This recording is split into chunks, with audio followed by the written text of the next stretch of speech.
Hello दोस्तों, मैं लवलेश श्रीवास फिर से एक बार लवलेश मैथ्स में आपका स्वागत करता हूं। दोस्तों, आज का हमारा चैप्टर है रेखा एवं कोण से रिलेटेड। और आज के क्लास में हम जितने भी इसके मोस्ट इंपॉर्टेंट पॉइंट हैं उन सभी पॉइंटों को हम बारीकी से देखने वाले हैं। तो आज की क्लास को बिल्कुल स्किप नहीं करना है ना। जितने भी आपके पास एंगल, कोण और रेखा से रिलेटेड जो यहाँ से कॉन्सेप्ट बन सकते हैं उन सभी कॉन्सेप्टों को हम बारीकी से देखने वाले, एक भी डेटा को हम छोड़ेंगे नहीं। क्लियर है? क्योंकि जब आपके पास एग्जाम में जब सवाल पूछे जाएंगे, है ना, कथन कारण वाले सवाल पूछे जाएंगे, तो वहां पर आपको फंसने की फिर जरूरत नहीं पड़ेगा, है ना। इतना तो मैं गारंटी देता हूं कि हर एक सवाल फिर आपसे आसानी से बनेगा। यदि इन डाटा को हम अच्छे से जान लेंगे तो आपसे हर एक सवाल बनेगा, है ना। तो रेखा कोण से यदि सवाल बनता है तो 100% मान के चलिए कि आपसे वो सवाल छूटेगा नहीं। क्लियर है? तो आज हम बात करेंगे रेखा एवं कोण। सबसे पहले हम देखेंगे भाई बिंदु क्या होता है, पॉइंट। पॉइंट क्या होता है? तो पॉइंट के सिंपल डेफिनेशन ये होता है दोस्तों, है ना, जिसका ना तो कोई लंबाई हो ना कोई चौड़ाई हो, उसको हम क्या बोल देते हैं? बिंदु कहते हैं, पॉइंट कहते हैं। एक्चुअल में पॉइंट जो होता है एक वृत्ताकार आकृति का होता है। कोई भी वृत्ताकार आकृति, यदि मैं इसको जूम करके देखूंगा तो यही आकृति मुझे कुछ बहुत बड़ा दिखाई दे सकता है। दिखाई दे सकता है भाई, है ना। ये वृत्ताकार आकृति था, यदि मैं इसको जूम करके देखूं तो ये हो सकता है कि ये बिंदु रूप कितने बड़ा दिखाई दे, इतना बड़ा भी दिखाई दे सकता है, या हो सकता है इससे बड़ा भी दिखाई दे। तो आप क्या इसको व्रत मान लोगे क्या? तो व्रत नहीं मान सकते। क्यों व्रत नहीं मान सकते मेरे प्यारे दोस्तों? क्योंकि किसी भी बिंदु का त्रिज्या नहीं होता, है ना। यदि मैं त्रिज्या बनाऊं तो यहाँ पर त्रिज्या नहीं होता, और त्रिज्या नहीं होता तो ये आकृति या ये जो पॉइंट होता है इसी को हम क्या बोल देते हैं? बिंदु के रूप में जानते हैं। इसी को लिखा गया है, एक वृत्त जिसकी त्रिज्या शून्य है या जिसकी त्रिज्या ही नहीं होती उसको क्या बोला जाता है? बिंदु के नाम से जाना जाता है। ये बिंदु बहुत बड़ी काम की चीज है। आगे जब हम देखेंगे कि बिंदु के क्या क्या काम हो सकते हैं वहां पर हमको देखने को मिलेगा। अब हम बात करते हैं भाई रेखा क्या होता है या लाइन। तो मेरे प्यारे दोस्तों, ये बिंदु जो है ना, इन्हीं बिंदु को यदि मैं पास पास रखकर बहुत सारे बिंदु को डॉट डॉट करके हम जमा कर रख देंगे तो यही क्या बन जाता है? हमारे लिए रेखा का निर्माण करता है। तो हम जानते ये है कि भाई छोटे छोटे बिंदुओं से मिलकर किसका निर्माण होता है? तो मैं कहूंगा रेखा का निर्माण होता है। अब रेखा क्या होता है भाई? तो एक सीधी रेखा जो अनंत बिंदुओं से बनी होती है ना। बहुत छोटे छोटे महीन बिंदुओं से इस प्रकार से यदि हम बना देंगे तो हमारे लिए क्या, किसका काम करेगा? ये रेखा का काम करने लगता है। इसी को लिखा गया है, एक सीधी रेखा जो अनंत बिंदुओं से बनी होती है और दोनों दिशाओं में, है ना, अनंत तक फैली होती है। इसकी कोई चौड़ाई या मोटाई नहीं होती। ये अनंत तक इस साइड भी जा सकता है और अनंत तक इस साइड भी आ सकता है। इसको हम क्या बोलेंगे? रेखा के नाम से जानते हैं।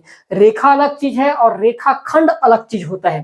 तो अभी हम सिर्फ बात कर रहे हैं रेखा की। रेखा मतलब अनंत बिंदुओं से मिलकर बनी ऐसी, है ना, लाइन जो आगे या पीछे अनंत तक जाए, जिसकी ना तो कोई चौड़ाई हो और ना जिसकी कोई मोटाई हो, उसको हम क्या बोलते हैं? रेखा कहते हैं, लाइन कहते हैं।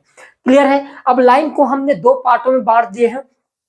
एक होता है आपके पास सीधी रेखा या स्ट्रेट लाइन, और एक होता है वक्र रेखा या कर्व्ड लाइन वाले के नाम से हम क्या करते हैं जानते हैं। अब सीधी रेखा क्या होता है? यहाँ पर एकदम स्पष्ट रूप से मैं बताया हूं कि एक आयामी आकृति है जो दो बिंदुओं के बीच सबसे छोटी दूरी होती है और दोनों दिशाओं में अनंत तक फैली होती है। उसको हम क्या बोलते हैं? सिंपल सी बात है भाई, रेखा बोलते हैं या सीधी रेखा बोलते हैं। यदि मुझे सीधी रेखा बनाना रहेगा तो मैं क्या करूंगा? दो बिंदु, ये दो बिंदु मान लिया। अब इन दोनों बिंदुओं के जो बीच की न्यूनतम दूरी होगी यही सीधा होगा मेरे प्यारे दोस्तों। और ये लाइन आपके पास इस साइड भी अनंत तक जा सकता है और इस साइड भी अनंत तक जा सकता है। तो इसको हम क्या बोलेंगे? सीधी रेखा के नाम से हम क्या करेंगे? जानेंगे। क्लियर है भाई? अब हम बात करते हैं वक्र रेखा क्या होता है। यदि रेखा सीधी ना हो, सिंपल सी बात है, यदि रेखा सीधी ना हो तो वह रेखा क्या कहलाएगा? आपके पास यहाँ पर दिया गया है वक्र, है ना, ऐसा लिख लेना, यहाँ पर मिस्टेक हो गया, वक्र रेखा होगी। यदि कोई भी लाइन यदि सीधा नहीं है, हो सकता है वो लाइन इस रूप में भी हो सकता है, या हो सकता है लाइन ऐसे भी हो, या अनियमित आकार की भी हो सकता है। तो इस प्रकार के लाइनों को हम क्या कहेंगे? वक्र रेखा के नाम से क्या करेंगे दोस्तों? जानेंगे। क्लियर है भाई? ये आपके पास सीधी रेखा और ये हो गया आपके पास वक्र रेखा। अब एक होता है हमारे पास रेखा खंड। रेखा खंड मतलब एक रेखा का टुकड़ा कुल मिलाकर। अब रेखा क्या होता है, तो रेखा के बारे में हम इतना तो जानते हैं, जो अनंत तक जाए ऐसी सीधी लाइन या ऐसी सीधी रेखा जो अनंत तक जाए। लेकिन यहाँ पर रेखा खंड की यदि हम बात करें तो उसी जो सीधी रेखा है उसमें हम दो निश्चित बिंदु को क्या कर देंगे, नामांकित कर देंगे कि यही हमारा क्या हो गया, ये टुकड़ा उठा लेंगे, उसको हम क्या बोलेंगे, उस रेखा एक छोटा रेखा का छोटा टुकड़ा, उसी को हम क्या बोलेंगे, रेखा खंड के नाम से क्या करेंगे, जानेंगे। अब रेखा खंड क्या होता है, यदि हम किसी रेखा के आरंभिक और अंतिम बिंदु को निश्चित कर देते हैं, ठीक है भाई, मानव रेखा के आरंभिक और अंतिम बिंदु ए और बी है, तब हम ए बी एक रेखा खंड कहेंगे, है ना। जैसे हमारे पास एक रेखा है जो अनंत तक पहुंच गया है, इस प्रकार से एक रेखा है जो अनंत तक गया है, इस साइड भी अनंत तक गया है और इस साइड भी अनंत तक गया है। लेकिन मुझे इसका क्या निकालना है, खंड निकालना है, पार्ट्स निकालना है। तो मैं क्या करूंगा, यहाँ पर कोई भी दो बिंदु को इस प्रकार से क्या कर दूंगा, डॉट कर दूंगा। अब मैं कहूंगा कि डॉट के बाद जो ये लाइन बना है ये मेरे लिए किसका काम करेगा, ए बी नाम दे दिया, तो ये मेरे लिए क्या है, रेखा खंड का काम करेगा। क्लियर है भाई। तो कुल मिलाकर रेखा का एक सीधी रेखा का एक टुकड़ा जो होगा उसी को हम क्या बोल सकते हैं, रेखा खंड के नाम से जानेंगे। क्लियर है भाई, आ रहा है समझ में। ज्यादा से ज्यादा शेयर करें, है ना, ताकि बहुत सारे लोगों के पास पहुंचे। बेस्ट कंटेंट है ना, क्योंकि यही कंटेंट, ऐसी कंटेंट आपको देखने को मिलेगा। मैं बार बार बोले जा रहा हूँ, कुछ भी नहीं पढ़ना है, एग्जाम ओरिएंटेड पढ़ोगे तब जाके आपका सिलेक्शन होगा। क्लियर है भाई। आगे हम देखते हैं, अब हम बात करेंगे समानांतर रेखा। अब सीधी रेखा तो है, ठीक है ना, सीधी रेखा जान लिए। अब रेखा भी कितने प्रकार के होते हैं उन सब चीजों को हम जानेंगे। तो समानांतर रेखा क्या होता है भाई, तो हम ये कहेंगे समानांतर रेखा के रूप में कि यदि दो रेखा एक निश्चित दूरी के साथ कंटिन्यू या लगातार बढ़े तो उस रेखा को हम क्या कहेंगे, समानांतर रेखा कहेंगे। या कहने का मतलब है ऐसी रेखाएं जिनके मध्य की दूरी हमेशा क्या हो, बराबर हो। यदि मैं मध्य की दूरी की बात करूं तो आप कहोगे कि ये वाले पॉइंट के बीच की दूरी उतना ही है, मान लेते ए है, तो इधर भी दूरी जो होगा इनके बीच की दूरी वो भी कितना होना चाहिए, ए होना चाहिए। तो अब हम कह सकते हैं कि भाई दूरी इन दोनों के बीच एक जैसा है, तो ये रेखा क्या कहलाएगा मेरे प्यारे दोस्तों, समानांतर रेखा के नाम से जाना जाएगा। क्लियर है। फिर हम बात करते हैं अनुप्रस्थ या तिरछी रेखा क्या होता है। अब ये रेखा समानांतर नहीं है ना, कुल मिलाकर कोई भी ऐसी रेखा जो समानांतर ना हो इस प्रकार से खींच दिया जाए तो इन रेखाओं को हम क्या कहेंगे भाई, क्या कहेंगे, इसको तिरछी या अनुप्रस्थ रेखा के नाम से हम क्या करेंगे, जानेंगे। अब समानांतर का कॉन्सेप्ट क्या होता है, किन्हीं भी रेखाओं के बीच, किन्हीं भी दो रेखाओं के बीच यदि नियत दूरी रहता है तो उस रेखा को हम समानांतर रेखा कहते हैं। लेकिन आपके पास अनुप्रस्थ या तिरछी रेखा में लागू नहीं होता। तिरछी रेखा का कॉन्सेप्ट ये है कि कोई दो रेखा जिनके बीच दूरी नियत ना हो सकता है वो दूरी समय के साथ कम या ज्यादा होता रहेगा, उसको हम क्या कहेंगे, अनुप्रस्थ या तिरछी रेखा कहेंगे। जैसे यहाँ पर आपके पास दूरी ए है, तो यहाँ पर आते आते ये दूरी कितना हो गया, तो मैंने कहा ए के साथ कुछ और मिल गया होगा, ए के साथ एक्स दूरी भी क्या हो गया, शामिल हो गया। तो ये वाले दूरी और ये वाले दूरी में अंतर है भाई, ये वाले दूरी ए था और ये वाली दूरी ए प्लस एक्स हो गया। तो मैं कह सकता हूं कि ये रेखा किस प्रकार की है, तिरछी है या अनुप्रस्थ है। आए समझ में। अब हम बात करेंगे प्रतिच्छेदी रेखा क्या होता है, इंटरसेक्टिंग लाइन क्या किसे कहते हैं। तो इंटरसेक्टिंग लाइन, इंटरसेक्टिंग जो लाइन होता है, हम क्या करेंगे, यदि किन्हीं भी दो रेखाओं के कटान बिंदु, है ना, यदि दो रेखा इस प्रकार से कोई एक बिंदु पर मिलती है, मान लो ये दो रेखा है, कोई बिंदु पर मिले, जिस बिंदु पर मिल गए, मान लो एक बिंदु पर मिलती है, तो उसको हम क्या बोलेंगे, प्रतिच्छेदी रेखा के नाम से जानते हैं।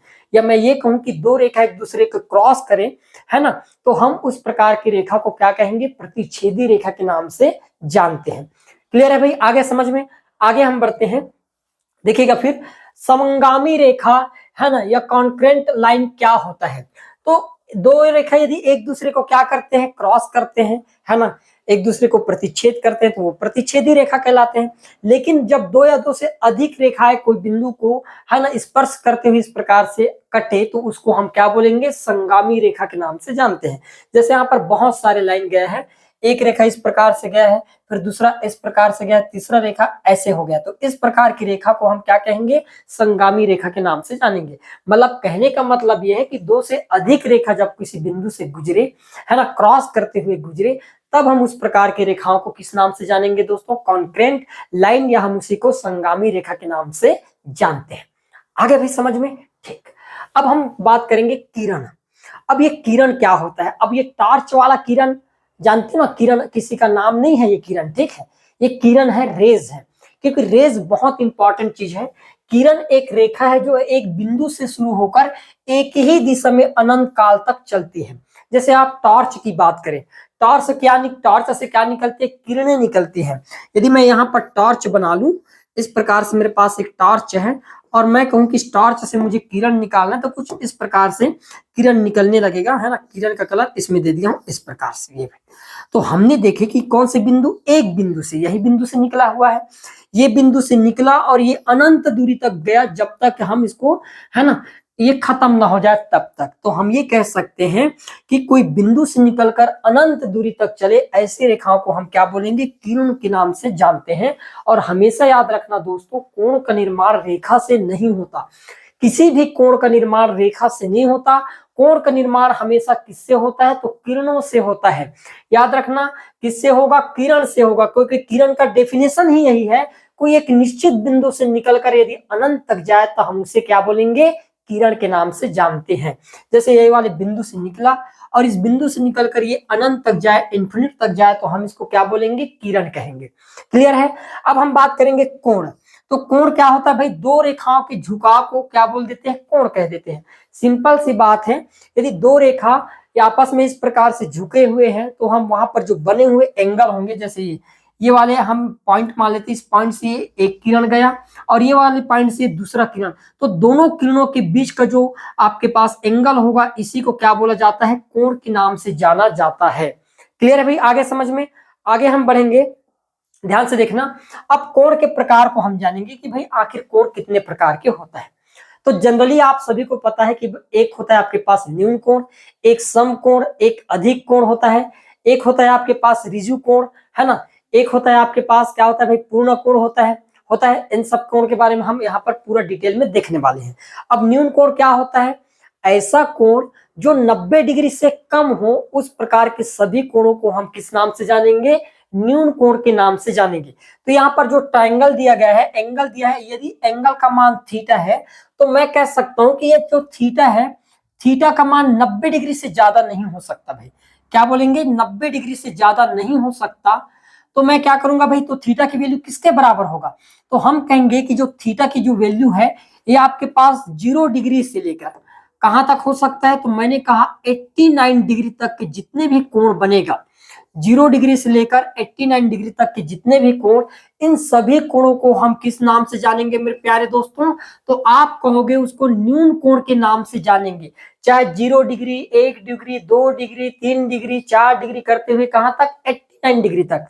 इतने तक यदि कोण बनता है तो ये सभी के सभी कोण आपके किस श्रेणी में आ जाएगा? न्यून कोण या एक्यूट एंगल के श्रेणी में आ जाता है। क्लियर है भाई?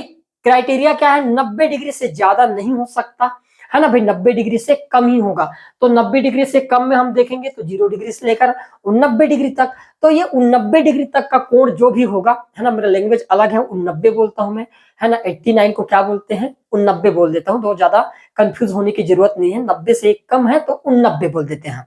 ठीक है, क्लियर है भाई? तो हम देखेंगे कि यहाँ पर 0 डिग्री से लेकर 89 डिग्री तक के जितने भी कोण बनेंगे, यदि मान लो मैंने एक कोण बना दिया इस प्रकार से और मैंने कहा कि ये कोण भाई मेरे लिए 88 डिग्री का कोण है, तो किस प्रकार का कोण होगा? तो मैं कहूंगा कि भाई ये न्यून कोण है। क्यों न्यून कोण है? क्यों न्यून कोण है भाई? तो न्यून कोण का क्राइटेरिया है कि 90 डिग्री से कम होना चाहिए। तो 88 जो होगा 90 डिग्री से कम है, अतः मैं कह सकता हूं कि ये जो कोण होगा किस प्रकार का होगा?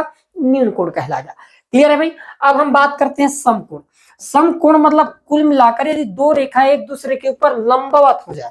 ध्यान समझना मेरी बात को, मैं ये बोलना चाह रहा हूं कि दो रेखा यदि एक दूसरे के ऊपर लंबवत हो जाए, जैसे आपके पास बीम है ना, घर बनाने के लिए जो बीम डाला जाता है जमीन में, वो जमीन के बिल्कुल क्या होता है? लंबवत होता है। मतलब बना कोण कितने डिग्री का होगा? 90 डिग्री का, है ना। तो यहाँ पर हम लिख सकते हैं कि आपके पास रेखा एक दूसरे के ऊपर लंबवत हो जाए, तो इस प्रकार के जो बने हुए कोण होते हैं उसको किस नाम से जानते हैं? तो हम कहेंगे भाई समकोण के नाम से जानते हैं। और ये थीटा का मान बराबर कितने के बराबर होता है? 90 डिग्री। सिर्फ 90 डिग्री के कोण को ही समकोण बोला जाता है। 90 डिग्री से 1 डिग्री कम हो जाएगा तो वो न्यून कोण कहलाएगा। 90 डिग्री से 1 डिग्री ज्यादा हो जाएगा तो वो अधिक कोण कहलाएगा। तो भाई बराबर यदि कोई कोण 90 डिग्री के बराबर होता है तब तो हम उसको समकोण कहेंगे, अन्यथा हम उसको समकोण नहीं मान सकते। तो मेरे प्यारे दोस्तों, समकोण क्या होगा? जिस कोण का मान बिल्कुल बराबर 90 डिग्री हो जाए उसी कोण को हम क्या बोलेंगे? समकोण बोलेंगे। क्लियर है भाई? आगे बढ़ते हैं। अब अधिक कोण का कॉन्सेप्ट क्या होता है? अधिक कोण का कॉन्सेप्ट ये है कि यदि कोई कोण 90 डिग्री से अधिक हो जाए तो उस प्रकार के सभी कोणों को क्या नाम से जानेंगे? अधिक कोण के नाम से हम यहाँ पर जानते हैं। तो अधिक कोण यहाँ पर जो भी बनेगा, यहाँ पर जो थीटा होगा, इस थीटा की वैल्यू किसके बराबर होगा? तो मैंने कहा 90 डिग्री से हमेशा क्या होगा? ज्यादा होगा। अब 90 डिग्री से ज्यादा लेकिन किससे कम होगा भाई? तो मैंने कहा लेकिन ये 180 डिग्री से हमेशा क्या होगा? कम होगा। अतः मैं ये तो कह सकता हूं कि जो थीटा की वैल्यू है वो आपके पास 91 डिग्री से लेकर कहां तक हो सकता है भाई? तो 179 डिग्री तक के जितने भी कोण बनेंगे, है ना, 91 डिग्री से लेकर 100 कितना है ये 79 डिग्री तक के जितने भी कोण होते हैं उन सभी कोणों को हम किस नाम से जानते हैं? अधिक कोण या ऑब्ट्यूस एंगल के नाम से हम इसको क्या करेंगे? जानेंगे। क्लियर है भाई? 90 से 1 डिग्री ज्यादा और 80 से यदि 1 डिग्री कम है तो उस रेंज में आने वाले, उनके बीच में आने वाले जितने भी कोण होंगे वो सब के सब आपके लिए अधिक कोण का काम करेगा। क्लियर है? यदि मैं आपको बोलूं एक कोण बना दिया मैंने और ये कोण मेरे लिए A159 डिग्री का है तो आप कह सकते हो कि भाई अधिक कोण है। क्यों नहीं कहेंगे? क्योंकि ये 90 डिग्री से अधिक है और 180 डिग्री से कम है। तो इस प्रकार के जो कोण होगा उसको हम किस नाम से जानेंगे? अधिक कोण के नाम से जानेंगे। क्लियर है? आगे बढ़ते हैं। देखो फिर अब एक होता है आपके पास प्रतिक्षेप कोण या पुनर्युक्त कोण, इसी को बोला जाता है रिफ्लेक्स एंगल के नाम से जाना जाता है। अब रिफ्लेक्स एंगल क्या होगा भाई? तो मैंने कहा इस साइड जो बना हुआ कोण, ये जो थीटा है, इस जो थीटा की वैल्यू है इसके क्राइटेरिया क्या है भाई? तो मैंने कहा 180 डिग्री से तो क्या होनी चाहिए? गड़बड़ लिख रहा हूं क्या? 180 डिग्री से अधिक होनी चाहिए, ठीक है, थीटा का मान। लेकिन ये हमेशा 360 डिग्री से क्या होनी चाहिए? कम होनी चाहिए। तो इस प्रकार के जो कोण होता है इसको हम क्या बोलते हैं? प्रतिक्षेप कोण या पुनर्युक्त कोण या रिफ्लेक्स एंगल के नाम से जाना जाता है। कहने का मतलब ये है मेरे प्यारे दोस्तों, यदि मैं कोई एंगल बनाऊं और ये कहूं कि 181 डिग्री से लेकर 359 डिग्री तक के जितने भी कोण होंगे ये सब के सब आपके किस श्रेणी में आ जाएगा? तो 181 डिग्री से 359 डिग्री तक के जितने भी कोण होंगे ये सब के सब आपके पास रिफ्लेक्स एंगल के अंतर्गत आने वाले कोण होंगे। क्लियर है? यदि मैं ये कहूं आपको एक एंगल ड्रा कर दिया इस प्रकार से और ये कहूं कि यहाँ पर बना कोण 173 डिग्री है तो आप क्या करोगे? 1 मिनट है ना, 170 डिग्री नहीं,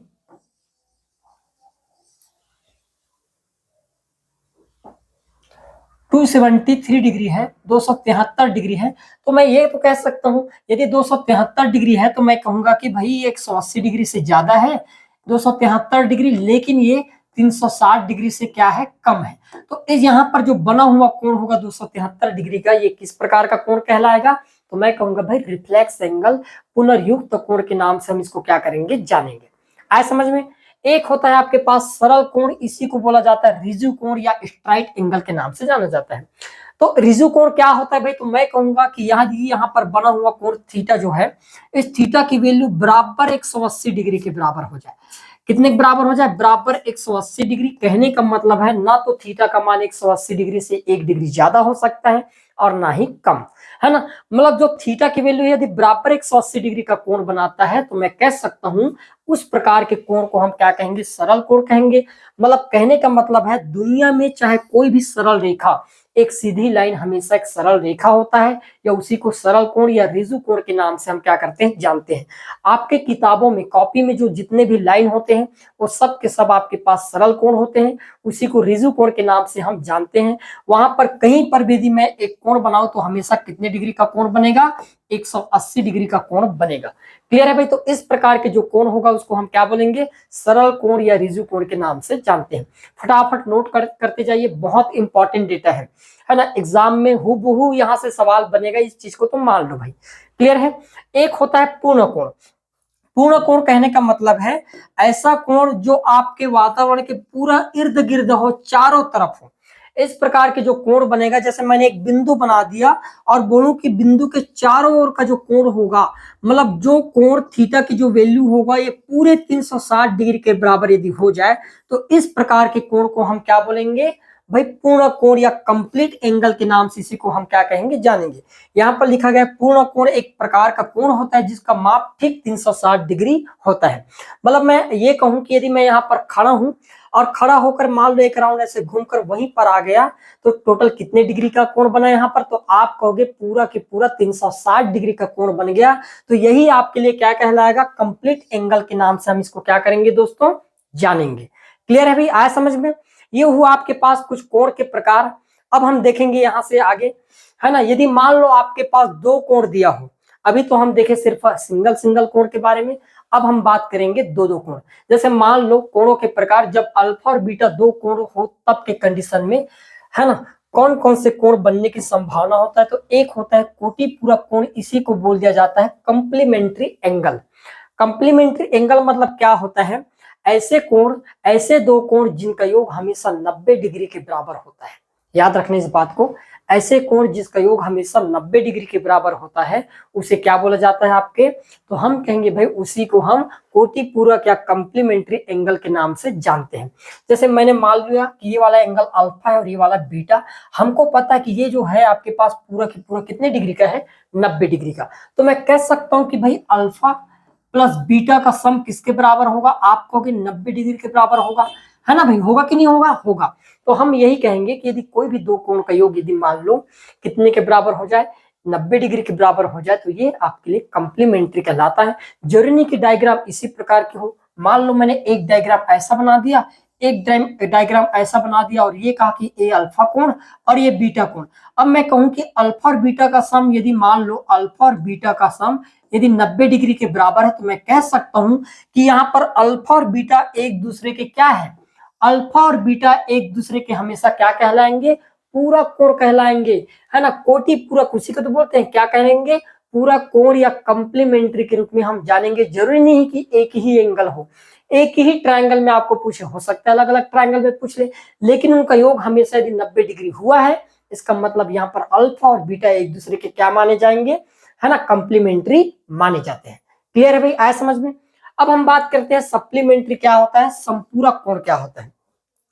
ऐसे कोई भी दो कोण जिनका योग यदि मान लो 180 डिग्री के बराबर हो जाए तो उसे हम क्या बोलेंगे, सप्लीमेंट्री के नाम से जानेंगे। मान लेते हैं यहाँ पर ये अल्फा है और यहाँ पर बना हुआ कोण बीटा है, तो यहाँ पर लिखा गया कि अल्फा प्लस बीटा का योग यदि पूरे 180 डिग्री के बराबर हो तो उस प्रकार के कोणों को हम क्या बोलेंगे, सप्लीमेंट्री कहेंगे।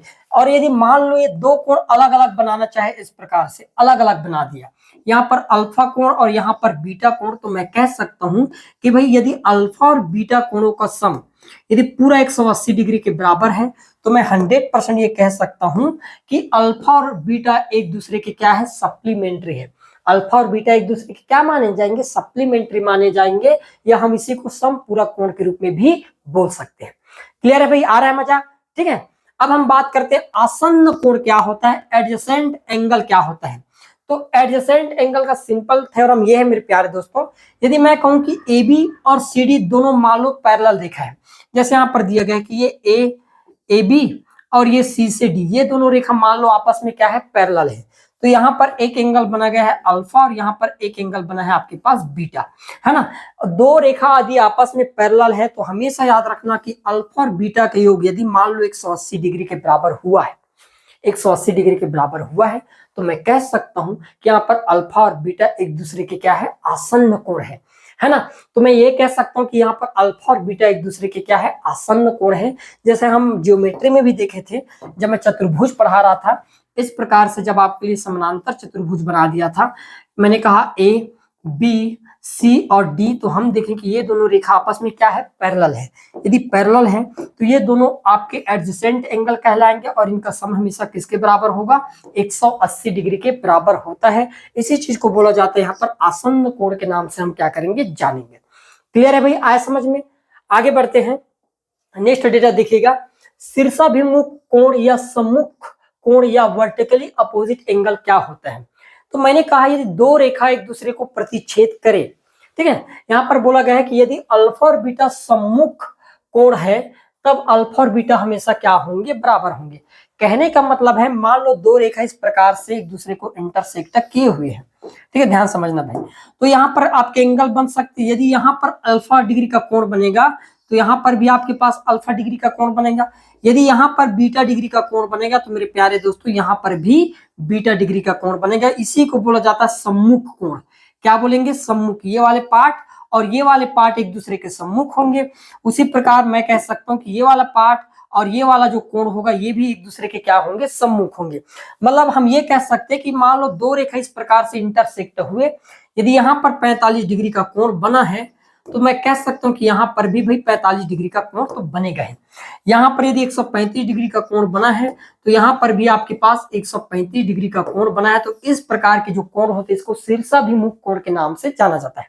अब सवाल में क्या बोलेगा, मान लो ये वाला डेटा दे दिया कि भाई 60 डिग्री का कोण है ना, 4 का मान 60 डिग्री, आपको 2 का मान निकालना, तो आप कहोगे ये 60 डिग्री का कोण है, तो बेसिकली ये वाला कोण भी कितने डिग्री का हो जाएगा, 60 डिग्री का।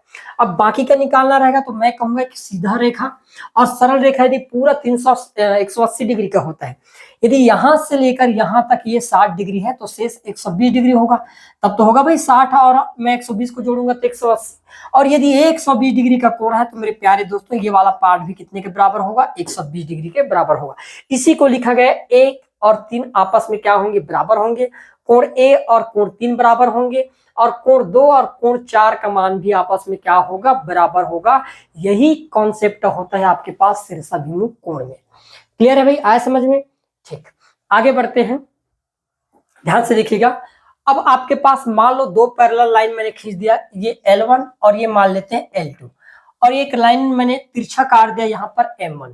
क्लियर है? अब यहाँ पर क्या क्या कॉन्सेप्ट बनेगा, ध्यान समझना। तो एक होता है संगत कोण, कॉरेस्पॉन्डिंग एंगल क्या होता है, ध्यान समझना। तो संगत कोण हमेशा आपस में क्या होंगे, बराबर होंगे। अब यहाँ पर संगत कोण कौन कौन से हो सकते हैं, तो मेरे प्यारे दोस्तों संगत कोण समझना क्या क्या होता है। एक ही साइड के कोण जो होते हैं वो संगत कोण कहलाते हैं, है ना भाई, ध्यान देना। एक ही साइड के कोण हमेशा क्या कहलाएंगे, संगत कोण कहलाएंगे। जैसे आपके पास ये पैरेलल लाइन है और ये आपके पास तिरछी कटा हुआ है, तो ये ऊपरी पार्ट, इस वाले एंगल के ये ऊपरी पार्ट, तो मैं कह सकता हूँ यहाँ पर कोण ए बराबर कोण हमेशा आपस में क्या होंगे, बराबर होंगे, और ये आपस में क्या होंगे, संगत कोण कहलाएंगे। उसी प्रकार यदि मैं बात करूं 3, यहाँ पर एंगल 3 बराबर एंगल नीचे में, ये नीचे में आपके पास 3 है तो नीचे में क्या है 7, ये भी आपके पास क्या होंगे, संगत कोण कहलाएंगे। उसी प्रकार यदि इधर इस साइड है आपके पास 2 बराबर इस साइड यहाँ पर यदि 2 है तो यहाँ पर क्या है 6 है, तो ये एंगल 6, ये भी आपके पास संगत कोण। ये यहाँ पर 4 है, यहाँ पर 8 है, तो ये आपके पास एंगल 4 बराबर एंगल 8, ये आपस में क्या होते हैं, संगत कोण कहलाते हैं। एक ही जैसे दिखने वाले जितने भी आपके पास लाइन होंगे वो क्या कहलाएंगे, संगत कोण कहलाते हैं भाई। आए समझ में? यदि मैं बात करूं एकांतर कोण क्या होता है, अल्टरनेट एंगल्स क्या होता है मेरे प्यारे दोस्तों। अब अल्टरनेट एंगल को समझना यहाँ पर, है ना। तो मैंने कहा कि यदि मैं बात करूं कि ये वाला 4 वाला पॉइंट देखते हैं। सबसे पहले यहाँ पर जैसे दिया गया एग्जांपल में 4 और आपस में 5, तो जैसे जेड बनाने की कोशिश करेगा और एकदम जिग जैग कंडीशन में, तो वो क्या होगा, आपके पास एकांतर कोण कहलाता है। मतलब ये वाला इधर से आपके पास ऐसा और ये ऐसा, तो ये 4 तो 5 के बराबर होगा। एंगल 4 किसके बराबर हो जाएगा, एंगल 5 के बराबर हो जाएगा। उसी प्रकार 3, एंगल 3 के वैल्यू किसके बराबर हो जाएगा, तो मैं कहूंगा भाई एंगल 6 के बराबर, ये ऐसा और ये ऐसा। उसी प्रकार ऊपर में भी काम करेगा ये, है ना भाई। उसी प्रकार आपके ऊपर में भी काम करेगा। ऊपर में यदि 1 है तो नीचे में सबसे देखो क्या है, ऊपर में 1 तो नीचे में ये आपके पास 4 भी हो सकते हैं, ये शीर्षाभिमुख कहलाएगा, है ना। तो इस प्रकार से हम बांट सकते हैं। तो ये होता है आपके पास एकांतर कोण, और एकांतर कोण का मान भी क्या होता है, इक्वल होता है, बराबर होता है। ये सब बताने का रीजन में ये है कि जब आपको सवाल पूछा जाएगा तो सवाल किस बेस में पूछ सकता है। जब तक आप व्यापम के माइंड को नहीं पढ़ पाओगे भाई, व्यापम के माइंड को हमको पढ़ना बहुत जरूरी है। आखिर एग्जाम में कैसा पैटर्न हो सकता है, क्या स्ट्रेटजी होना चाहिए, मैं बार बार इसी चीज को बोलते आया हूं कि व्यापम के माइंड को सबसे पहले पढ़ना है ना। यदि वो समझ में आ गया तो मुझे लगता है एग्जाम निकालना कोई बहुत बड़ी बात नहीं है। हम वही सबसे बड़ी गलती कर रहे हैं, कुछ भी पढ़ रहे हैं, कुछ भी, है ना, देख सीख कर कुछ भी पढ़े जा रहे हैं, वास्तविक चीज पढ़ने में हम क्या कर रहे हैं, हिचकिचा रहे हैं।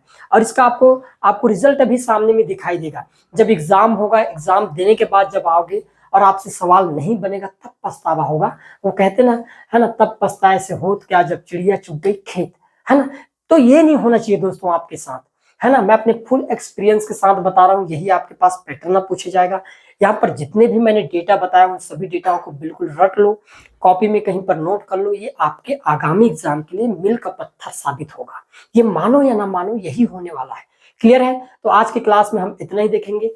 नेक्स्ट क्लास में इसके जितने भी आपके सवाल बन सकते हैं, व्यापम द्वारा किस किस प्रकार के सवाल पूछ सकता है, उन सभी पॉसिबल सवालों के साथ मैं उपस्थित हो जाऊंगा। तो आज के लिए इतना ही, बाकी मिलते हैं नेक्स्ट क्लास में। धन्यवाद।